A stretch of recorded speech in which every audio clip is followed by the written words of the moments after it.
Paano dapat isagawa ang paglilingkod sa Panginoong Diyos? Aling aral ang dapat sundin at sampalatayanan sa ikapagtatamo ng buhay na walang hanggan? Upang ating matiyak ang kasagutan, suriin natin. Welcome pong muli sa programang ito ng Iglesia ni Cristo, ang Suriin Natin. At kumusta na po kayo mga kababayan, mga kaibigan at mga kapatid? Sana po nasa mabuting kalagayan ang bawat isa sa inyo sa piling po ng inyong mga mahal sa buhay. Kami po ang inyong makakasama sa pagkakataong ito. Ako po ang kapatid na Israel Solano. Ako naman po ang kapatid na Gerson Nonato. Samahan po ninyo kaming muli sa pagsusuri. Pinaninindigan po ng Iglesia ni Cristo na ang ating Panginoong Kristo ay tao sa kanyang likas na kalagayan. Sa maraming mga pagkakataon po, naihayag na po namin sa inyo yan sa pamamagitan ng mga katotohanang nakasulat po sa Biblia. Sa pagkakataong ito, pag-aaralan po natin ang ilan sa mga argumento at sinasabi po ng iba na naniniwalang ang Panginoong Hesukristo raw ay Diyos sa kanyang likas na kalagayan. Suriin natin, kapatid na Jason, yung sinasabi ng iba na kaya raw Diyos ang ating Panginoong Hesukristo sapagkat wala siyang ama na tao at ipinanganak ang ating Panginoong Hesukristo ni Birhen Maria. Okay. Kaya ang konklusyon nila, nakabalita na ba kayo na tao na isinilang ng isang birhen? Kaya sa pamamagitan ng mga sinasabi nilang yan, ng mga argumento nila para ipilit ang paniniwalang ang Panginoong Hesukristo raw ay Diyos, suriin natin ang mga katotohanang nakasulat sa Biblia at siyang ihayag natin sa ating mga taga-subaybay. Una, alamin natin, kapatid na Jason, paano ba ipinanganak ang ating Panginoong Hesukristo ayon sa pagtuturo ng banal na kasulatan? Kung sasangguniin po natin ang Biblia, ganito po ang nakasulat sa Mateo 1:18 hanggang 20. Ang pagkapanganak nga kay Hesukristo ay ganito, nang si Maria na kanyang ina ay mag-aasawa kay Jose, bago sila magsama ay nasumpungang siya'y nagdadalang tao sa pamamagitan ng Espiritu Santo. At si Jose na kanyang asawa, palibas ay lalaking matuwid at ayaw na ihayag sa madlang kanyang kapurihan, ay nagpa siyang hiwalayan siya ng lihim. Datapwat samantalang pinag-iisip niya ito, narito ang isang anghel ng Panginoon ay napakita sa kanya sa panaginip na nagsasabi, Jose, anak ni David, huwag kang mangamba sa pagtanggap kay Maria na iyong asawa, sapagkat ang kanyang dinadalang tao ay sa Espiritu Santo. Nais po nating ipapansin sa ating pong mga taga-subaybay na sa binasa po nating pagkapanganak kay Jesucristo, wala pong binabanggit na siya ay Diyos. Ang maliwanag po sa binasa natin, si Jesucristo ay, ang Panginoong Jesucristo po, ay ipinagdalang tao ni Maria. At yung banggit pa lang ng Biblia na ang pagkapanganak, isa na yun sa katunayan na hindi talaga Diyos Sapagkat kahit kailan, ang tunay na Diyos, hindi ipinanganak, di ba? Pero ang ating Panginoong Jesucristo maliwanag na ipinanganak at niliwanag pa nga na ipinagdalang tao. Tao ang banggit, di ba? At ang pagkapanganak sa kanya sa pamamagitan anya ng Espiritu Santo, di ba? Ang pagkalalangpo sa ating Panginoong Jesucristo ay isa sa paraan ng paglalang ng Panginoon Diyos na ginawa niya ito sa pamamagitan ng Espiritu Santo. Ang sabi kasi ng iba, kapatid na Gerson, ganito, ang Panginoong Hesukristo, hindi talaga tao kasi wala siyang amang tao.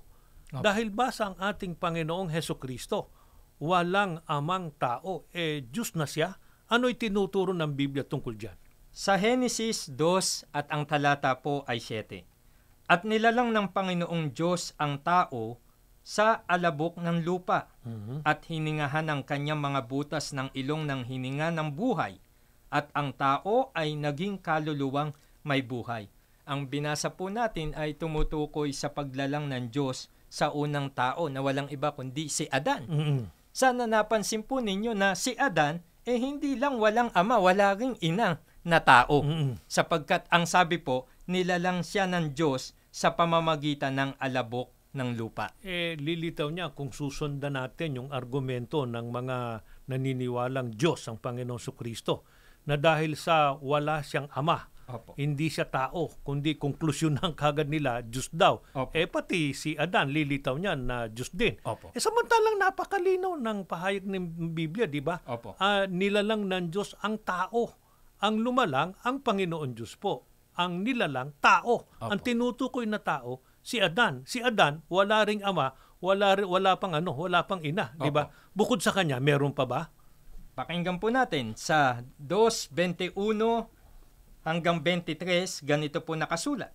At hinulugan ng Panginoong Diyos ng di kawasang himbing ang lalaki, at siya'y natulog at kinuha ang isa sa kanyang mga tadyang at pinapaghilom ang laman sa dakong yaon.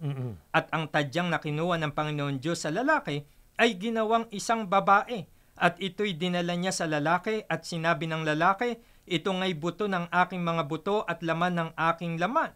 Siya'y tatawaging babae sapagkat sa lalaki siya kinuha. Maging si Eva po na ikalawang tao na nilalang po ng Diyos, ay wala rin pong magulang na tao sapagkat siya po ay nilalang mula po sa tadyang ni Adan. Sana mapansin din ng ating mga taga-subaybay yung iba't ibang paraan ng paglalang ng ating Panginoon Diyos, di ba? Ang ating Panginoong Hesukristo nilalang po ng ating Panginoon Diyos sa pamamagitan ng Espiritu Santo. Si Adan po nilalang sa pamamagitan ng alabok, mulaan niya sa alabok. Si Eva naman nilalang mula sa tadyang ni Adan, di ba? Iba't ibang pamamaraan ng paglalang ng ating Panginoon Diyos. Pero dun sa argumento nila na dahil sa ang Panginoong Hesukristo walang amang tao, Diyos na, lilitaw niyan, pati nga si Adan at Eva, Diyos na rin, sapagkat si Adan at si Eva, wala ring ama at ina na tao. Pero maliwanag ang pahayag ng Biblia, mga tao sila na nilalang ng ating Panginoon Diyos. Ang iisang tunay na Diyos, ang Ama po na nasa langit, na siyang lumalang sa ating Panginoong Hesukristo, lumalang kay Adan at kay Eva, at sa lahat po ng tao. Papaano pa ba ang paglalang ng ating Panginoon Diyos, bukod sa mga nabanggit na natin, kapatid na Jason? Pakinggan po natin sa Isaiah 44 at ang talata po ay 2. Ganito ang sabi ng Panginoon na lumalang sa iyo, at nagbigay anyo sa iyo mula sa bahay bata, na siyang tutulong sa iyo. Ikaw ay huwag matakot, o Jacob na aking lingkod, at ikaw, Jeshurun, na aking pinili. Maliwanag po ang pahayag ng Biblia na ang paglalang ng Panginoon Diyos sa tao ay sa pamamagitan po ng pagbibigay anyo sa bahay bata po. At yan ay sa pamamagitan ng matrimonyo, di ba? Ng pagsasama ng mag-asawa, ng lalaki at babae. Ano lamang pong ibig ituro sa atin? Ang iisang tunay na Diyos po, ang Ama na siyang lumalang ng lahat ng bagay. At sa mga katotohanang pinag-aralan po natin, natiyak po natin ang paglalang ng ating Panginoon Diyos sa pamamagitan ng Espiritu Santo. Yan nga ang ating Panginoon Kristo, sa pamamagitan ng alabok, si Adan, sa pamamagitan ng tadyang ni Adan, si Eva, at sa pamamagitan ng pagbibigay anyo mula pa sa bahay bata ng ating ina o sa pamamagitan po ng matrimonyo. Pinatutunayan lamang po sa atin ng mga katotohanan ito, mali ang paniniwala ng iba na dahil sa ang Panginoong Hesukristo'y walang amang tao, Diyos na siya sa kanyang likas na kalagayan. Suriin pa natin, kapatid na Jason, ang sinasabi ng iba. Sa Roma 3:4 ay sinasabing ang bawat tao ay sinungaling. Paano anya maitutugma ang pagtuturong yan sa ating Panginoong Hesukristo? Kung naniniwala kayo na ang Panginoong Hesukristo ay tao, lilitaw niya na siya ay sinungaling. Anong sagot ng Biblia, kapatid na Gerson? Tama po ang nakasulat sa Roma 3:4 na ang bawat tao'y sinungaling. Ngunit, sinong mga tao po ba ang tinutukoy rito? Kabilang po ba ang ating Panginoong Hesukristo? Maliwanag rin po na hindi po pinatutunayan sa Roma 3:4 na ang ating Panginoong Hesukristo ay tunay na Diyos at hindi tao. Kaya, alamin natin. Opo. Ayon mismo sa nagsulat sa Roma 3:4 na dili iba't si Apostol Pablo. Ano ang likas na kalagayan ng ating Panginoong Hesukristo? Ganito po ang kanyang pahayag sa unang Timoteo sa 2 at ang talatay 5. Sapagkat may isang Diyos at may isang tagapamagitan sa Diyos at sa mga tao, ang taong si Kristo Jesus. Maliwanag po ang pahayag ni Apostol Pablo. Ang likas na kalagayan po ni Kristo ay tao. Siya po ang iisang tao na tagapamagitan sa isang Diyos at sa mga tao. At natitiyak din natin na doon sa pahayag ni Apostol Pablo sa Roma 3:4 na bawat tao'y sinungaling, hindi doon kasama ang ating Panginoong Hesukristo. Ano ang katunayan na ang ating Panginoong Hesukristo hindi kabilang doon sa binabanggit na bawat tao'y sinungaling? Pakinggan po natin sa unang Pedro sa 2:21 hanggang 22. Ang pagtitiis ng hirap ay bahagi ng pagkahirang sa inyo ng Diyos. Sapagkat nang si Kristo ay magtiis para sa inyo, binigyan niya kayo ng halimbawang dapat tularan. Hindi siya gumawa ng anumang kasalanan o nagsinungaling kailanman. Maliwanag po ang patutuo ng mga apostol.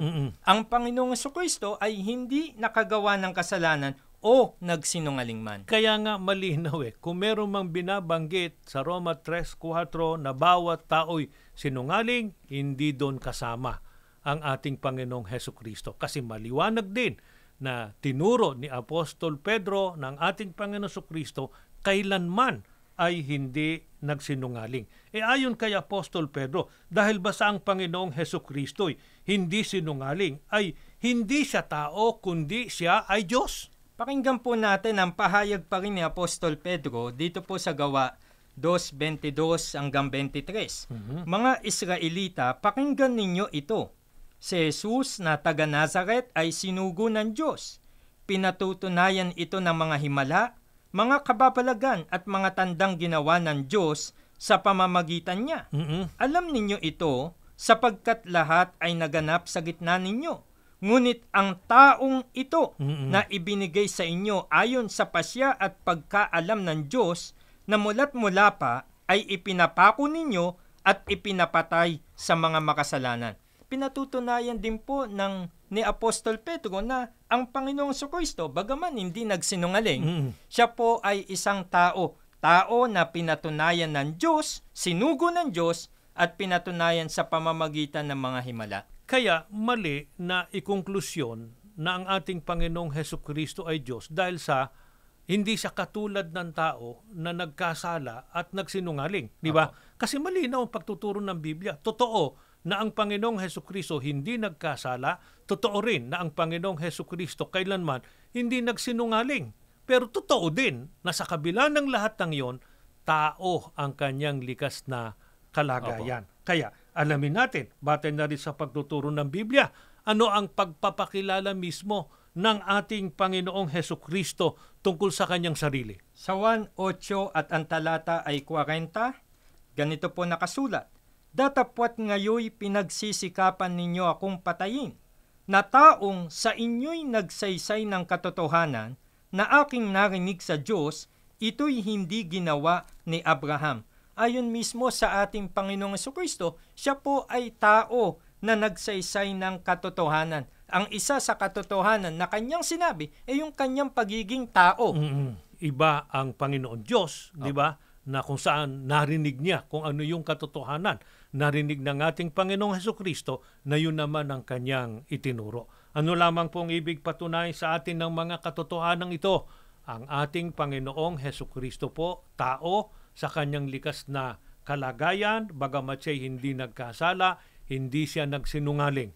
Ang nananatili pong iisang tunay na Diyos, walang iba po, kundi ang Ama na nasa langit. Ngayon, ano pa ang isa sa kanilang pinagbabatayan para ituro na di umano ang Panginoong Hesukristo raw ay Diyos sa kanyang likas na kalagayan? Mabuti, suriin natin kapatid na Gerson, yung binabanggit nila sa unang Juan 5:20. Ano ba sinasabi riyan? Sa unang Juan 5:20, ganito po kasi ang nakasulat. At nalalaman natin na naparito ang anak ng Diyos Mhm. at tayo'y binigyan ng pagkaunawa upang ating makilala siya na totoo at tayo'y nasa kanya na totoo. Sa makatwid ay sa kanyang anak na si Hesukristo. Ito ang tunay na Diyos at ang buhay na walang hanggan.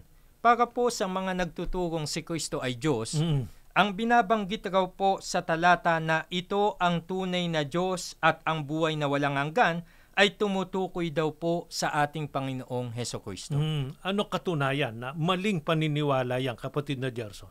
Kung susuriin po natin ang talata, malalaman po natin kung sino talaga ang tinutukoy na tunay na Diyos sa talata. Mhm. Sa umpisa po ng talata, ang sabi, nalalaman natin na naparito ang anak ng Diyos. Mhm. Nais po nating ipapansin na ang naparito hindi ang Diyos, kundi yung kanyang anak. Mhm. At ang Diyos ay may anak. Mhm. Sino po ba ang anak po ng ating Panginoon Diyos? Ang Panginoong Hesukristo. Mhm. Kung ang tatanggapin natin, yung sinasabi nilang ang Diyos, ang Panginoong Hesukristo, lilitaw, merong anak ang ating Panginoong Opo. Hesukristo na naparito. Opo. Meron ba? Wala po. Wala, di ba? Kaya mali po yung paniniwalang yon. Pero bakit naparito ang anak ng Diyos batay sa pagtuturo ng Biblia? Ang sabi po, upang tayo'y bigyan ng pagkaunawa Mhm. at makilala natin siya na totoo Mhm. at tayo'y nasa kanya na totoo. Alin yung tinutukoy na totoo at ipakikilala ng anak kaya siya naparito? Ang sabi po, ito ang tunay na Diyos at ang buhay na walang hanggan. Kaya yung banggit na ito ang tunay na Diyos at buhay na walang hanggan, hindi tumutukoy sa Panginoong Hesukristo, kundi tumutukoy sa ipakikilala o ipauunawa ng ating Panginoong Hesukristo kaya siya naparito. Opo. Kaya mali pong konklusyon na sabihin ang tinutukoy daw na tunay na Diyos sa unang Juan 5:20 ay ang ating Panginoong Hesukristo. Hindi po. Kundi pinatutunayan sa talatang yon na ang Panginoong Hesukristo naparito para ipakilala at ipaunawa kung sino po ang tunay na Diyos. Bakit po natin natitiyak na yon ang katotohanan, kapatid na Gerson? Pakinggan po natin sa 1:7:28 hanggang 29, ganito po nakasulat. Sumigaw nga si Jesus sa templo na nagtuturo at sinasabi, ako'y inyong nakikilala at nalalaman din naman ninyo kung taga saan ako at hindi naparito sa aking sarili. Datapwat ang nagsugo sa akin ay tunay na hindi ninyo nakikilala. Siya'y nakikilala ko sapagkat ako'y mula sa kanya at siya ang nagsugo sa akin. Maliwanag po sa binasa natin mga talata na ito po ang isa sa mga misyon ng ating Panginoong Hesukristo.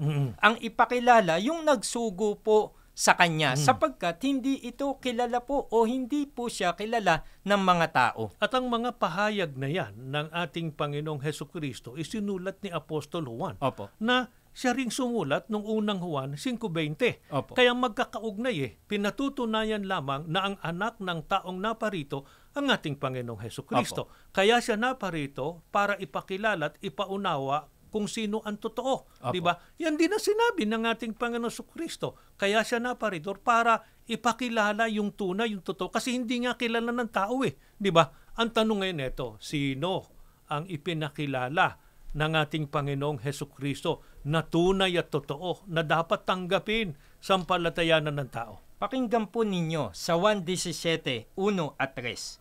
Ang mga bagay na ito ay sinalita ni Jesus at sa pagtingala ng kanyang mga mata sa langit ay sinabi niya, Ama, dumating na ang oras. Luwalatiin mo ang iyong anak upang ikaw ay luwalatiin ng anak.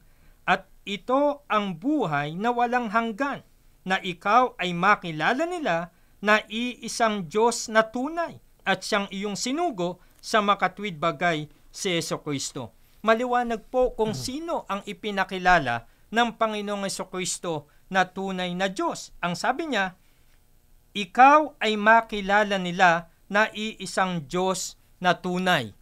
Ang sinutukoy niya, hindi yung kanyang sarili, sapagkat ang sabi po niya, ikaw. Kundi ang tinutukoy niya ay yung kanya pong pinapanalanginan na walang iba kundi ang Ama. Ang nananalangin, ang Panginoong Hesukristo, nananalangin siya sa Ama. Opo. Di ba? at ang Ama ang ipinakilala niya na iisang tunay na Diyos.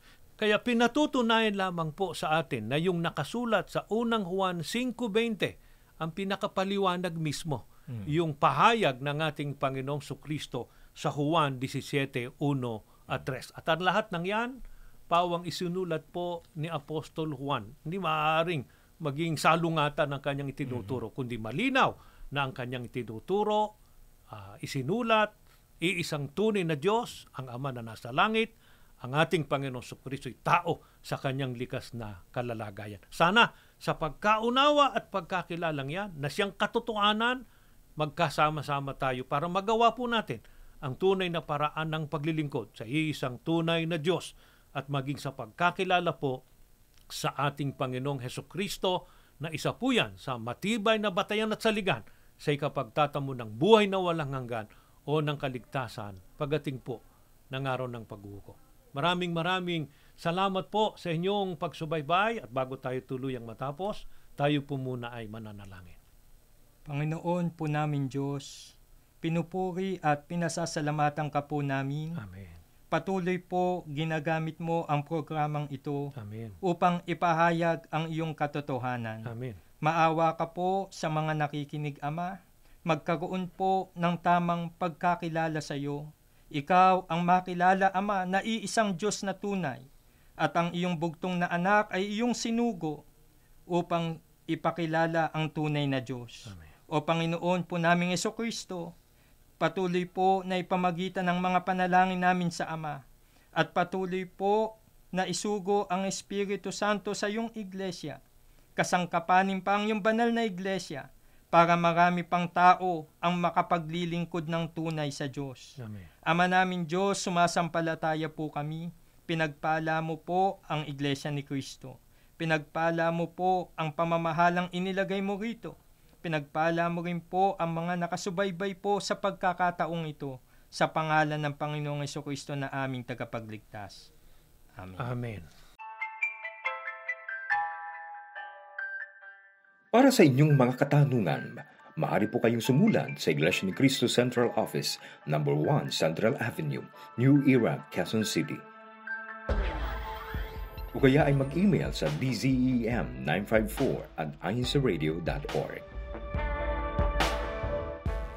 Maaari din po kayong tumawag sa telepono bilang 02-7005-8536. Maraming salamat po.